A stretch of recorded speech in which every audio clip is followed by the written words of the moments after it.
জয়ন্তমল্ল বৰুৱাই বিজেপিৰ নতুনকে অহা যেটো বিজেপিৰ একেবাৰে আপোনাৰ কি কব আটাইতকৈ মানে উদ্দণ্ড যেটো বিজেপি সেই বিজেপিটোকে প্ৰতিফলিত কৰে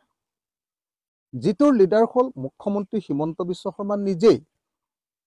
সেই উদণ্ড গ্ৰুপটোৰ যেটোক আমি সিন্ডিকেট পন্থী বুলি কওঁ যেটোক আমি উদণ্ড বুলি কওঁ যেটোক আমি অহংকাৰী গ্ৰুপ বুলি কওঁ সেই গ্ৰুপটোৰে লিডাৰজন হল মুখ্যমন্ত্ৰী আৰু মুখ্যমন্ত্ৰীৰ আদৰ্শ অনুকৰণ কৰি জয়ন্তমল্ল বৰুৱাই এনেকৈ সাংবাদিকক আক্ৰমণ কৰাৰ ঘটনা সংঘটিত হৈছে যদিও আজি অসমৰ মুখ্যমন্ত্ৰীয়ে জয়ন্তমল্ল বৰুৱাক সাংবাদিকৰ ওচৰত ক্ষমা খুজিবৰ কাৰণে কৈছে কিন্তু মই ভাবো যে এটো হল হিমন্ত বিশ্ব শৰ্মাৰ নিজৰ সংস্কৃতি যেটো সংস্কৃতি তেওঁৰ শিষ্য জয়ন্তমল্ল বৰুৱা আৰু পীযুষ হাজৰিকাৰ গাত বাৰ কৰি পাইছে